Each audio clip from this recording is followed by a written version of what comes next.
Hi, good evening, everybody, and thank you so much for joining us tonight. I'm Shannon Lindsey, the UCF Art Gallery Director, and welcome to the NEA Big Read Central Florida Keynote Address with Jonell Logan, who is the curator for the But Before Bone is Skin exhibition that's at the UCF Art Gallery. This exhibition is sponsored by the NEA Big Read and inspired by the Tayari Jones Silver Sparrow book. NEA Big Read is a program of the National Endowment for the Arts in partnership with Arts Midwest. Thank you, Dr. Carrie Watson, the lead on the NEA Big Read Central Florida grant, Dr. Rudy McDaniel, the director of the School of Visual Arts and Design, and the College of Arts and Humanities Dean Jeff Moore for your support of the NEA Big Read Gallery programming. During this presentation, feel free to add questions in the Q&A section, and I will moderate them at the end of Jonell's talk. Jonell Logan is an independent curator and arts advocate dedicated to supporting the careers of contemporary artists. Originally from New York, Logan worked at several arts organizations, including the Metropolitan Museum of Art, Whitney Museum of Art, Studio Museum in Harlem. Moving south, she worked at the Gibbs Museum of Art in Charleston, South Carolina, and the Harvey B. Gantt Center for African American History and Culture in Charlotte, North Carolina. She recently served as the curator in residence at the McColl Center for the Arts and Innovation in Charlotte, North Carolina. In 2016, she founded the 300 Arts Project, an arts consulting company assisting culturally based organizations develop strategic plans as well as exhibition and public programs that are designed to create greater access for non-traditional audiences and emerging contemporary artists. Jonell has served as the executive director of the League of Creative Interventionists, a San Francisco-based nonprofit supporting a national network of artists and community partners using creativity to transform communities from within. She is currently the creative director for the McColl Center for Art and Innovation in Charlotte, North Carolina. Please join me in welcoming Jonell Logan. Hey there.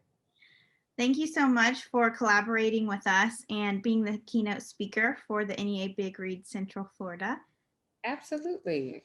It was my pleasure. I really enjoyed the book. And it's an exciting process. Yes, thank you so much. So to get us started, I have a few questions that we can go through together. And again, please put in the questions in the Q&A, those of you who have questions for the end. So can you start out by sharing with us what motivates you to be a curator? And so I think for me, I think of curating and working with art as a conversation. I'm always interested in exchange. And so building these spaces where these conversations and exchange of ideas can happen is really something that's exciting to me. I also like working with artists a lot. I'm trained as an artist. I have a background in art practice and art history. And there's something I think about working with living artists in particular, right, that is really exciting and important because there's an exchange of ideas. There is, I don't know, we often think of like dead artists, right? Or like art history is something that is the past, and that's where things are validated. And I want to change that. So I'm always like looking to work with people who have really interesting ideas, who are pushing kind of ideas and processes and practice forward in kind of dynamic ways. And then also there's this commitment for me of like building and working with to help facilitate like the next generation of artists and fill those gaps that have historically existed. So emerging artists, BIPOC artists are really folks that I love to work with, and just people doing really good work. Like I think that's important too. So that's where my desire and interest comes from with curating work. Yeah, I think it's really important. And I think what you mentioned about like these gaps, right, that we have. And I think, so much of understanding for the general public and also for emerging artists is we see these kind of blue chip artists or these like very, historic artists that have these reputations, these incredible careers, but like navigating, like, how do you get from here to there? And so I think your role as a curator, really supporting these emerging artists, is really interesting. So, I guess, so you're saying like you're trying to create these spaces that haven't quite existed. So what are maybe some strategies aside, like, for example, how you've collaborated with us at the University of Central Florida as a guest curator? What are some maybe other curatorial approaches that you've done to create these spaces? I love to work and often work with, I'm interested in working with smaller, not necessarily smaller spaces, but spaces that are willing to take risk. Because there is, I think that's really important. And it's a way to get voices that have historically, and even in contemporary practice, been excluded from conversations. While you were talking, and I was like, why is this so important to me? I remember, like, in art history, if like there was maybe one or two women artists that like we studied, even into like contemporary like work, and that women are making work, right? And really good work, and questioning things, and they're absent, right, from that record. When we think about, that huge art history book, I don't know, Jansen's was like a thing, right? Everybody who was like brown or from someplace other than either Europe or the States was like in a chapter that was like super tiny compared to the rest of the text.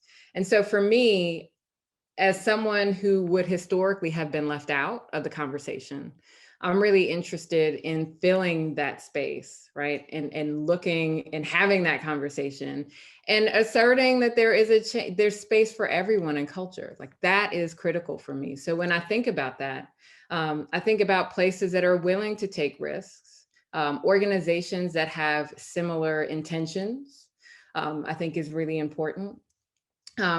My curatorial practice, I often look for artists who are doing really great work and are kind of on, like, they're on the cusp. And when I say cusp, it's not necessarily about success, right? But they've like learned the thing that they need to learn. They found their voice, and are really looking for spaces to share the work that they're doing. I often look for like work that is like unique and exciting. And exciting, I think, is subjective, but I think work that's asking questions that other people may not be asking. I love process and I love material. So I'm always looking for artists that are using materials in different ways, and aren't afraid to do that, right?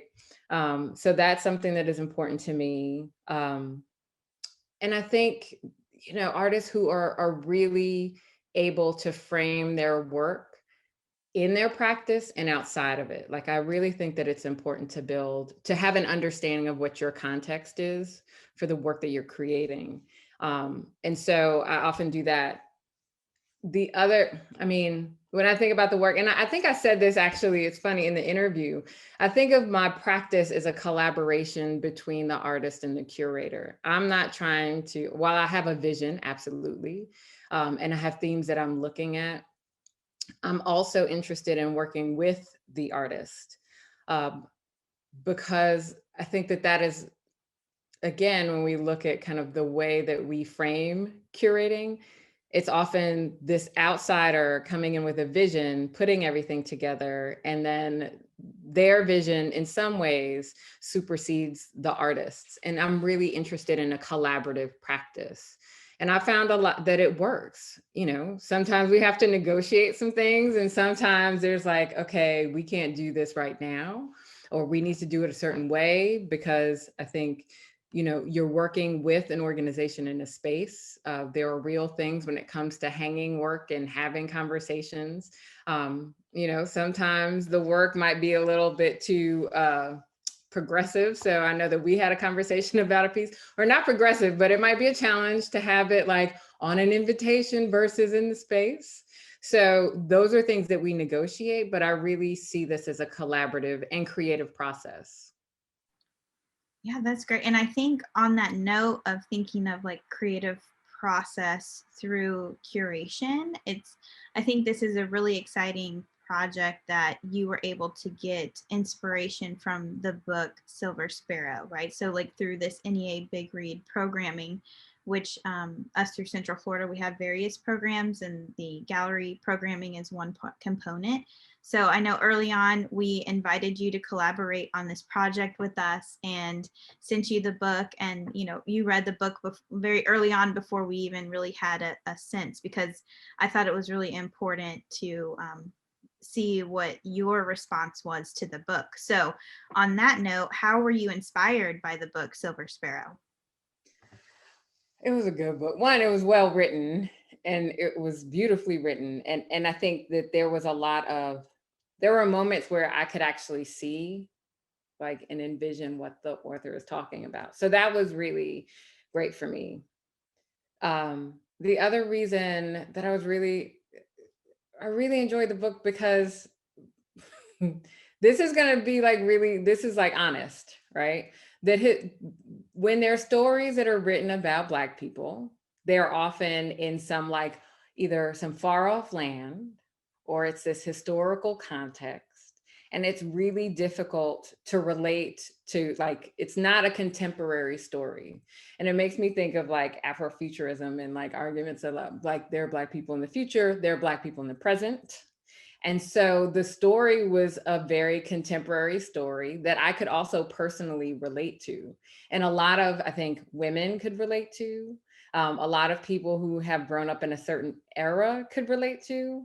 And even location, like I am not of Atlanta, right? So I'm not, but I visit Atlanta frequently. And I could see how it was such an accurate a lot of reflection of a lot of the things that I've seen and hearing people kind of talk about space. So for me, that was really something that I wanted to look at and think about. And that's really a lot of what led the way the show came together with the selection of artists. I read the book, I put it down, I reread the text later because I really wanted to experience the story as for what it was and as a creative process and product in itself. So I didn't want to approach the text as this is something that I'm doing to interpret later on, but this is the story. And then come back. And these are the themes that I think really kind of stood out for me and could connect with some of the work that I have seen and some work that artists are doing. And so that for me was a big kind of way the book was inspiring, or why I even wanted to do it, right? Because there are texts that you read and you're like, okay, like, and this was not that. And I think definitely in terms of like gender, definitely in terms of race, definitely in terms of time. But then also like social construct and like the real things that I think people deal with. So it was, I was very happy after reading the book and excited to see how do we make this like an exhibition that responds to, and I think that's another thing. This show isn't trying to translate the text into an exhibition.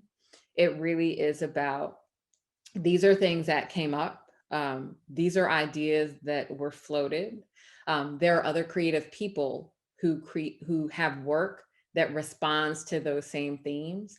How do we present, again, a conversation so that when we experience the show, whether you've read the book or not, you're able to think about those ideas and your own, right? Build your own relationships.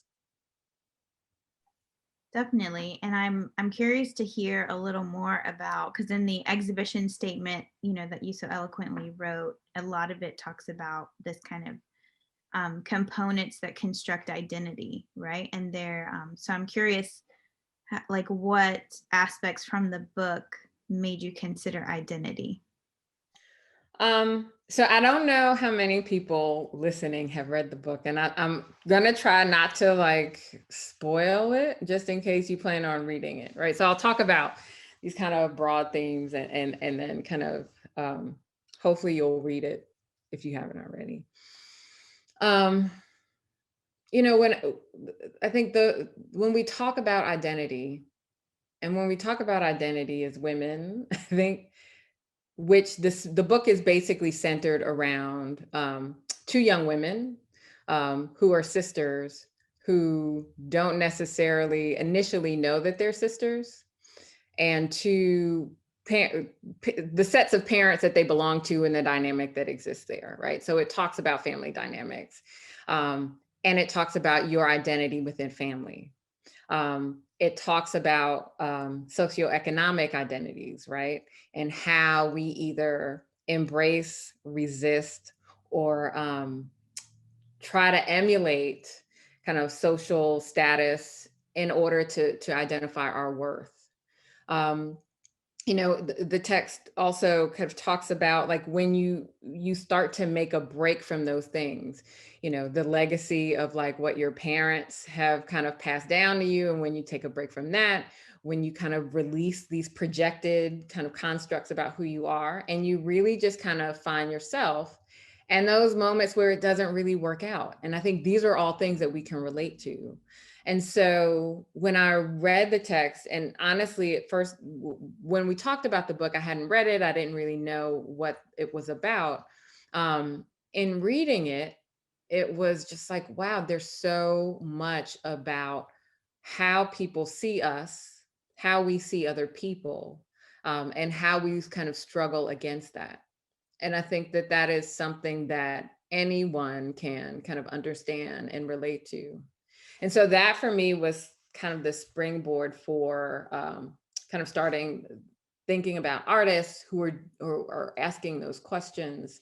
But then also like, what do we talk about? Because while that was definitely a theme, it's such a deep and rich and dense text that you could talk about like a ton of things for a really long time. But those are things I think that could relate to a viewer. And then also that the artists that are in the exhibition talk about in their own ways. Yeah, so I think this is a great time to go to my next question, which was going to be, obviously, like you have listed a lot of things, right, that inspired you from the book. And so, you know, after going through that process of just being a reader, right, and then going through this kind of creative process of getting inspiration from these ideas, what specifically did you decide to hone in on in the exhibition, and sort of how did you navigate that? So there were some things I knew had to be true. One, that there had to be Black women in the show, period. Because this is a conversation, it's a text that's written by a Black woman about Black women and in families, right? Because it really, while the men are there, they're kind of secondary characters, I think. So it really is about women. So I knew that artists had to be Black women. I also knew that I wanted to work with artists who are either in currently or have been in Atlanta, because it's so much a part of the narrative that I thought that it would be unfair, and in some ways disingenuous to not do that. And there's such a great kind of creative community in Atlanta. I wasn't even worried about that. Like I knew that that could happen. And so that was kind of the things I knew when I started this after reading the book. I was like, there's no question about these two things. And then, you know, I started thinking about artists in particular, like who could be a part of the show. And I'll share some images in a moment. But I knew Shiniqua Gay, who is a painter and an installation artist in Atlanta, had to be in there. Because her work kind of deals with intergenerational issues, specifically within like families that are led by Black women. So I knew she had to be there. And then because it was a contemporary kind of conversation, I knew that I wanted to have photography be a part of the show. Because there's an immediacy and there's this kind of putting people in space, in real space that we can recognize, that I thought was important. And so Melissa Alexander is doing some incredible photography also from Atlanta. And she's building these spaces where people are able to define themselves in front of the camera. And so those were the two artists that I started with. And then we kind of grew from there. Part of my process, again, being collaborative, I talked to Shiniqua, for example, and I was like, who else do you, knowing this, who are you looking at, right? And why? And what is their work about? And so she made some recommendations. And so some of those artists are also included in the exhibition. But I really let the story and the place of the story decide who the artist would be. And then we went from there. So I can share some images, and just these are images of the installation. And I don't want to talk too much about the artists because, like, I do, but I don't, because they will be here next week, and I really want them to be able to talk about their work. So I'll talk about their work in the context of practice and bringing the show together, versus everything that they're doing in their work. If that. Yeah, that sounds great. Okay, so give me a moment.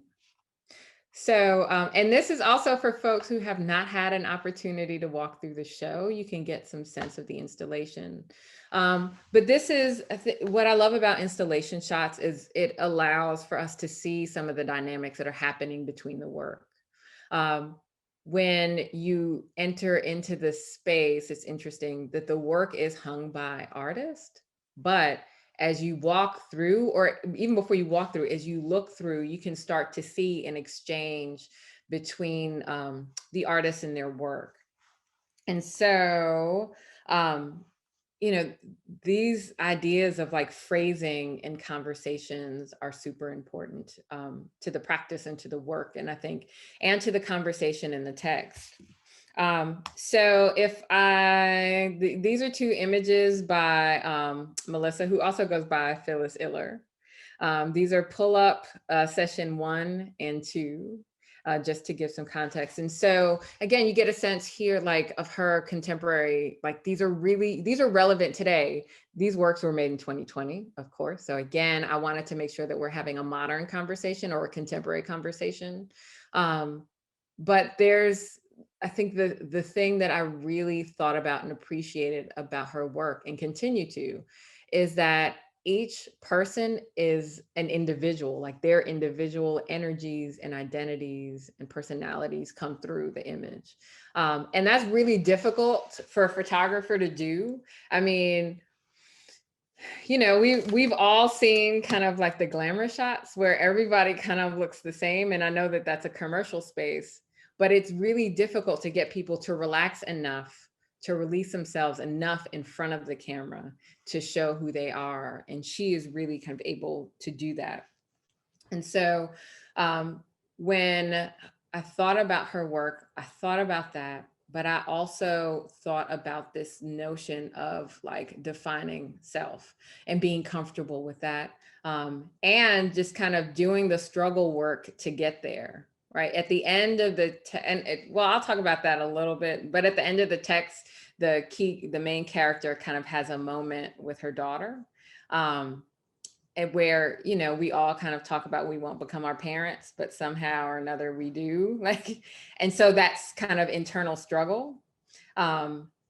And this kind of self-reflection and reconciling. And so I think a lot of that takes place in Mel's images. And this is actually, these are a series of self-portraits of her. So I'll leave it there because she will talk again. I'm like, how much do I talk about their work without like taking away their opportunity to talk about their work? These images are actually by Shiniqua Gay, and I see Mel and Shiniqua kind of in conversation with each other, because again, Shiniqua is looking at the dynamics between like generational kind of, not curses, but that thing that we pass down, right? Like, I have to sometimes think about, do I like, oh my gosh, even it's a very mundane thing. Like I store food and save things like my grandmother did, right? And when I was young, I was like, why is she doing this? Why can't we throw this away, right? But that's the thing that has like snuck into my psyche and my like being. And so I do the same things. And that's something that is simple, but there are other things that we, really wanted to release. These are cool because this is actually Mel again and her daughter. Shiniqua and Mel work in the same studio space, like the studio building, right? So, and there's again this big community, especially among Black artists in Atlanta. And so these two, their Knowledge and Acceptance, right, are the titles. Sorry, my dog is now, of course, making noise. And Rite 1 and 2, right? So this idea of rite of passage and breaking space. And so, or breaking of tradition and identity. So I think those are really cool and important. And then in connection to this painting that is by Shiniqua, you'll see a lot of masking in her work. Again, she will talk about that next week. But this piece, God really keeps his eye on sparrows and overweight colored women. I think it is one example of a broader kind of scope of her work that is looking at these legacies. And this book really, really does that. And it questions that. And it forces us to question. I mean, I was having like existential moments, like, oh my God, like this, I could totally relate to a lot of the dynamics that were in the work. There's also for me, so there's a theme of like, generational curses and things and the things that we pass down. But then there was also this really rich conversation and connection to like object in the story. So when I was kind of thinking about it, like there were, an object as it relates to class, again, and identity, femininity and like how you are like defined as a woman, politics, right? Because there was this whole conversation about hair, like you knew there was a recognition of who had like really thick, kind of flowing, long, natural hair and who didn't. There were references to like a fake Louis or a fake Gucci bag. And that it was actually like spelled out that it was fake, not that, like it didn't have to be that way, but it was. Also the Magnolia Room, where two big events kind of took place. And so, and it was very Southern too. Like there was this element of like Southern, genteel, feminine identity. So Dana, who is the main character, her mother was, they actually talk about how she was always well dressed and always seemed put together. And so those elements could not, like, they just kept coming up. And so with this work, the works in here are by Sharon Norwood. I thought they were an incredibly interesting contribution to the conversation.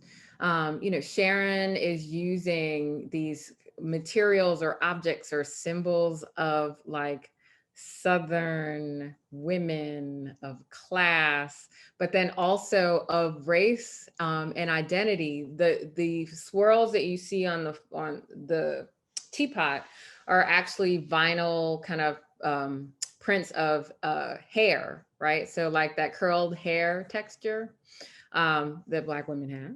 So it's this kind of exchange, right? And there's this, when we think about, this is not it makes me think of This Is Not a Teacup, but different, right? Because there is an element that is disturbing about like hair in the thing, right? And there's an element that is disturbing about like class and identity and the markers that we use.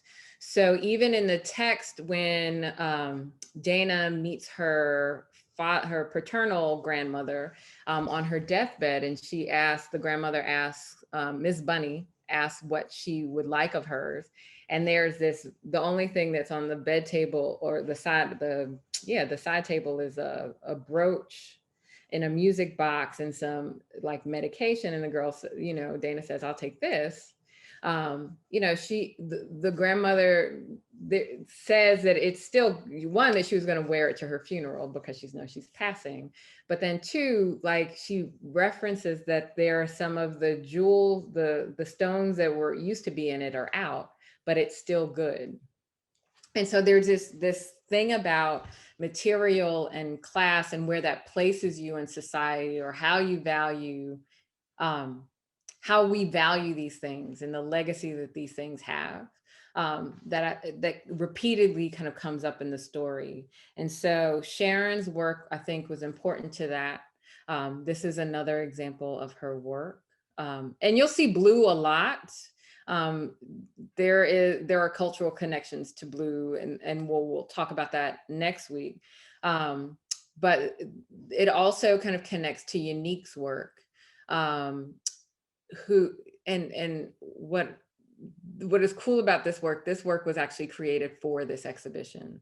So Younique was originally going to have an entirely different collection of work in the show. She read the text, was really kind of moved by it, and created this work.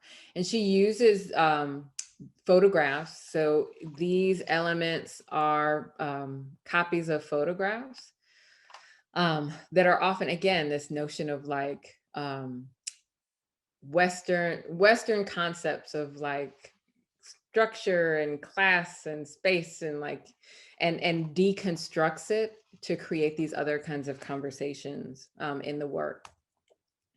And then Younique, not Sephora, excuse me. Her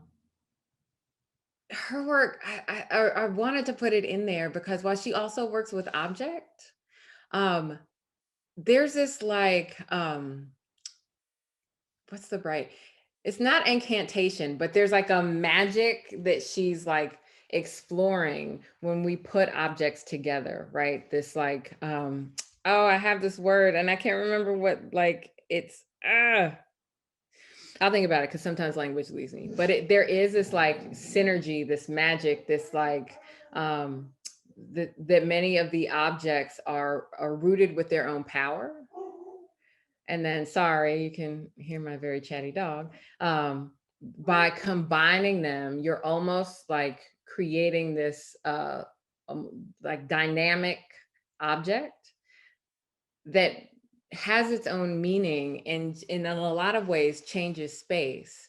And so as a fiber artist, it's like she's a fiber artist, she's an installation artist, she's a sculptor, right? It transforms space, it changes object, and it's all kind of based in this kind of magic that people have. And so her use of material really kind of takes it to this transformative space, right? And not this kind of literal cultural space, and really kind of makes us think differently about the power, I think, that objects have, right? Not that, this cup or this thing, right? This pin cushion that I have, which is made by an artist, by the way. So I want to say just in case, right? So this pin cushion is not just a pin cushion, right? It can be loaded with history. The power comes from the materials that are in it, or the value that we place on it, or the way that it transforms us. And I think those kinds of ideas exist in the work, the written work, but then are also important when we kind of look at how these elements transform or affect our lives and the way that we operate in them. So I think that was here we go. And this is just another shot of Younique's work.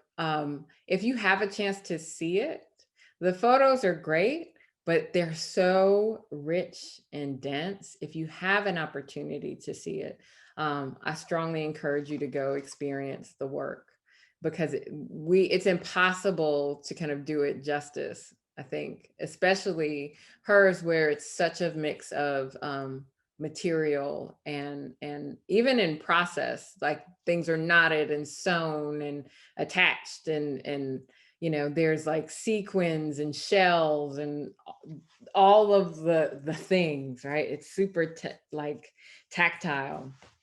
And so those are some of the things that I was looking at, and hoping to make these kind of cross conversations in space, so that as you walk through the show, you have questions, you think about things that speak to you,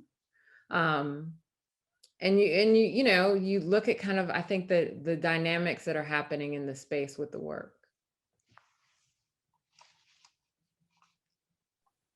Thank you so much. Really appreciate you sharing that. And we do have some time for some questions. So if you have a question, please put it in the Q&A.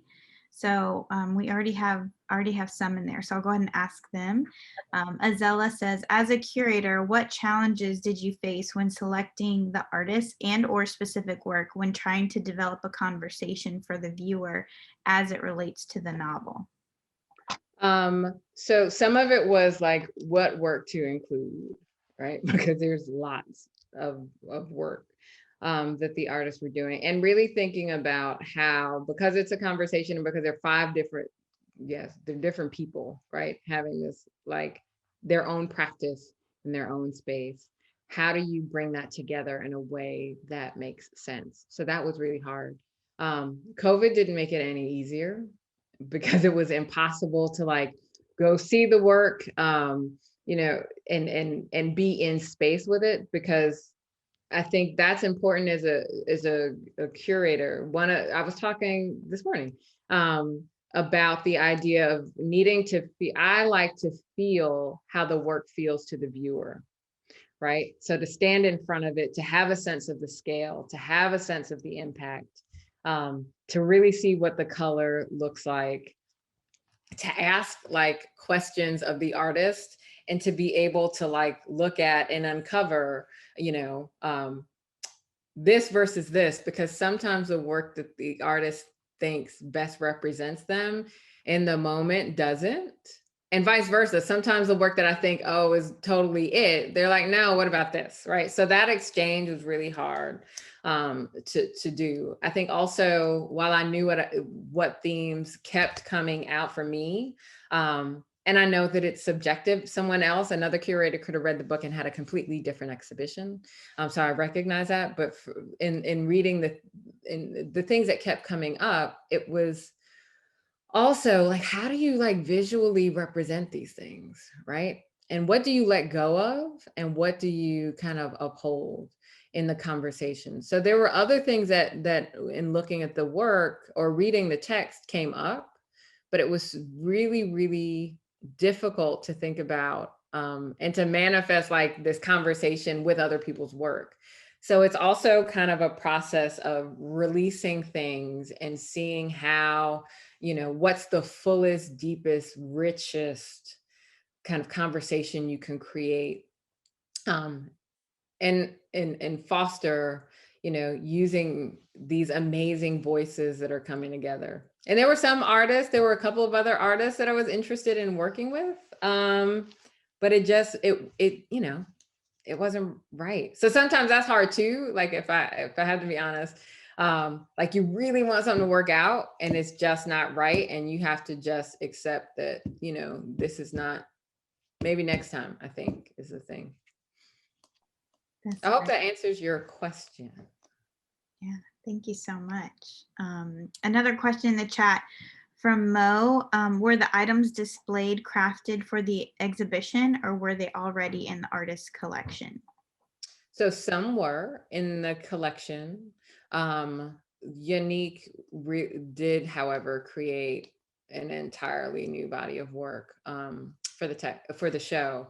I think, again, I know that a number of the other artists wanted to create something new, but they either had exhibitions that they were already participating in, they have family obligations because of COVID, and we really didn't want to put extra pressure on anyone, because we're all just trying to make it right. Like and so we needed to honor that we're all just trying to make it however we can.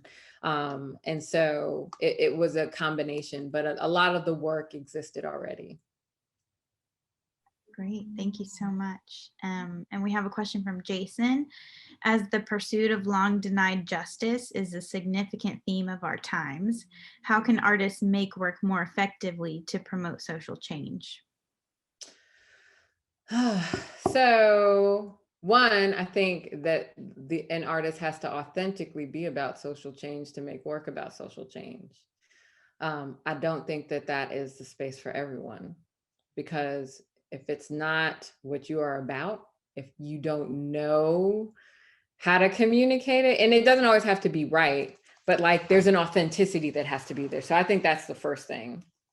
I think also when we talk about social justice, I mean, there's, are we talking about like police reform? Are we talking about like white supremacy? And of course, police reform can relate to that. Are we talking about like women's justice? I think that the thing, it's such a broad topic as well, that you need to know within that, what are you talking about?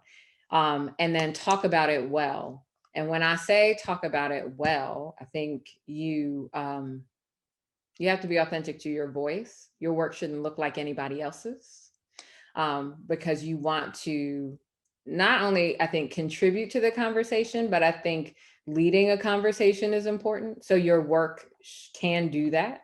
I think that's critical. I think that knowing, I think that practice and process can't be sacrificed for message. I think intentionality in the way that you work has to be there, because one, why would it have to suffer? And two, I think if your practice is based in process, we often, I think sometimes it happens that people are moved away from process in order to make a statement. And I think the best statements are made when the word is written beautifully, and with intention and well, and when the image is compelling and dynamic and strong, and can't be argued with. Like, I think that that's important too. So those are some of the things. I think if you're talking professionally, you should know organizations, whether they're arts spaces, arts collectives, folks that will let you put things up in their buildings or on sides of like walls or whatever. You need to know who your allies are in the work so that you can share that work.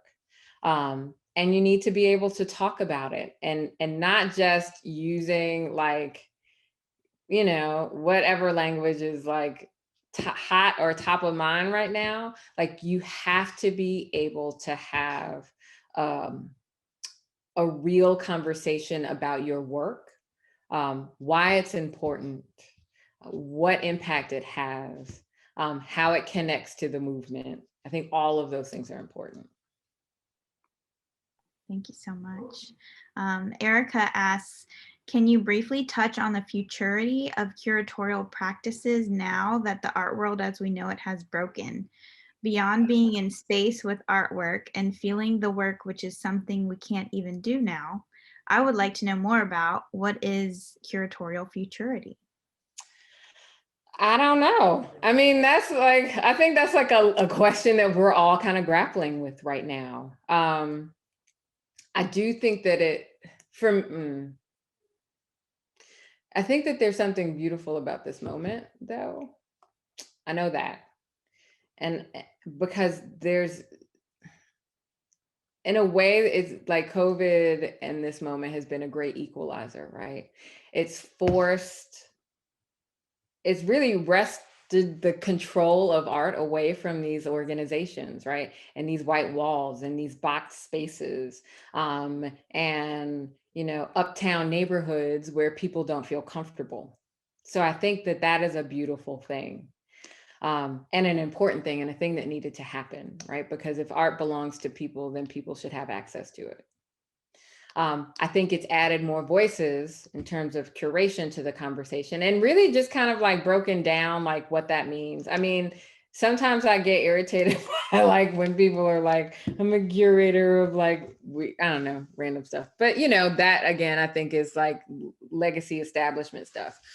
But I think that more voices are present, more spaces are open to allow for like an idea exchange, and I think that curation is a part of that, or a big part of that, or that should be a part of the process. But what it looks like going forward is super tricky. Like, I think in 10 years we'll know, or even 5 years we'll know what it is. But I think we're figuring it out now, and there's a power in that, right? Because we're aware of it and we can shift it, and we can hopefully shift it into something that is more equitable, that is more kind of powerful, that allows for more people to be in space, whether that's intellectual space, conceptual space, or physical space. And it can, I think, change the power dynamic between someone who determines what is good and what is valued, and allow for a more kind of a collaborative and a different way of approaching that. At least that's what I hope happens. But I love stuff. I love to touch stuff. I love to look at stuff. So I hope that there's that physicality and that ability to kind of engage in space again.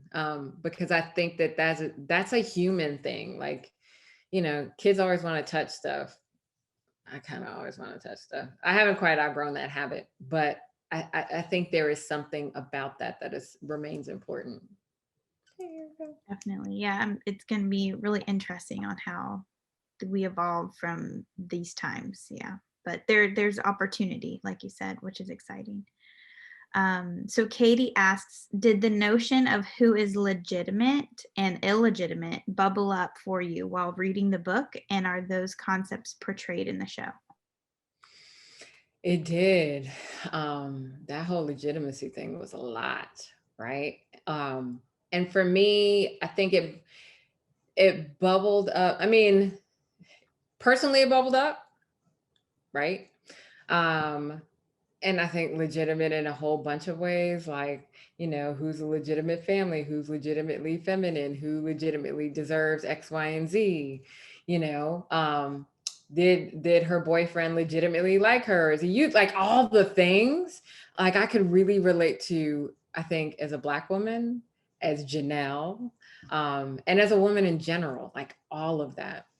And so for me, in thinking about it, legitimacy, I think, kind of plays into that idea of identity and power. Because when legitimacy, there's a question at the root of legitimacy, right?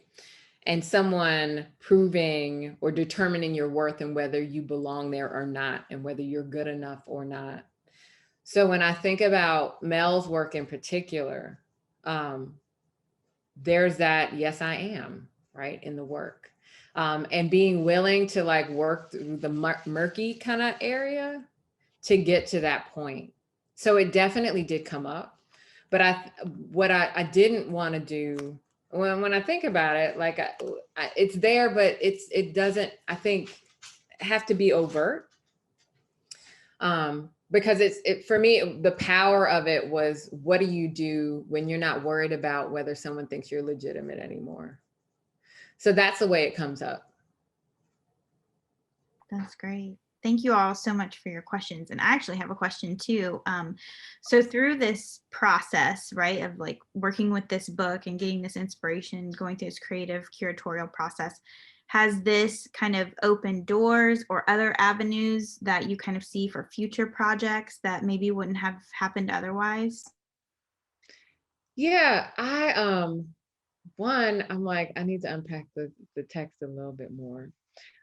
Two, for me, well, first, I think sorry. So I'm thinking in two directions, right?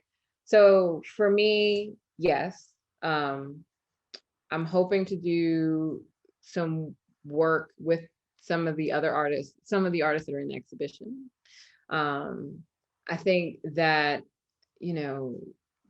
it would be interesting. And even if it doesn't show somewhere, I like to think of these things as living things. So like, there are other ideas that I have, like, how do you like write about this? Like what the text inspired like these questions. So the question doesn't have to end because the show is together, right? How does it go on from there? And even if it's just for my investigation, it's still there. And so that's important for me.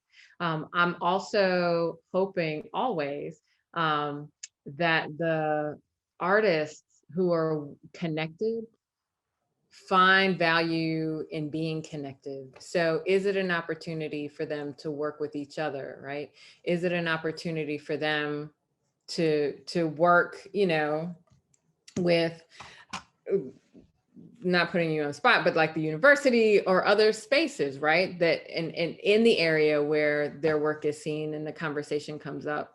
And there are other opportunities. So I always think of these things as being kind of fodder for other chances to ask questions, to get people together.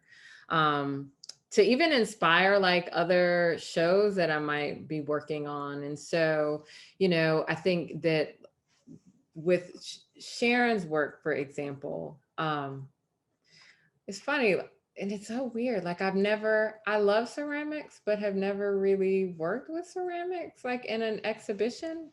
And so, but it keeps coming up, like, and it came up before in like this other context. So like really thinking, even questioning my approach and process, and how to change that in the future in a way that's authentic, right? And then also looking at like trends that are happening. There are a lot, and they have always existed, but there are a lot of artists who are working with ceramics in a very different way now than we normally kind of think about it.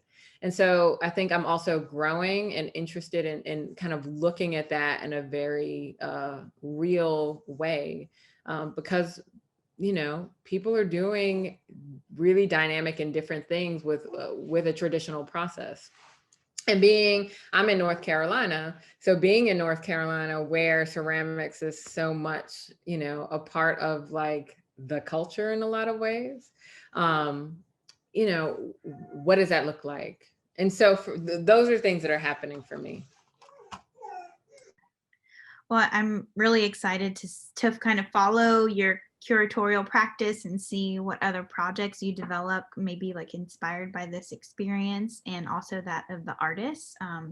So thank you so much for taking the time to share your perspective and your inspiration that you drew from the book Silver Sparrow. And we're thrilled for the opportunity to work with you and all of the artists that are presented in the exhibition.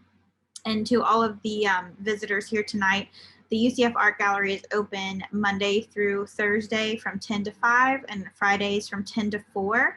And the exhibition will be on view through February 5th. So we do accept people in person. We have a limit of 20 people at a time in the gallery. So please come on campus if you can. And we are hosting, as Jonell has mentioned, the virtual artist panel with Jonell and all of the artists that are exhibited in the exhibition on January 28th at 6 p.m. And so in the chat, there is some more information so you can sign up for that free event. And thank you all so much for coming and attending tonight. And again, thank you, Jonell, for taking the time to collaborate with us on this excellent exhibition. So thank you all so much. Thank you.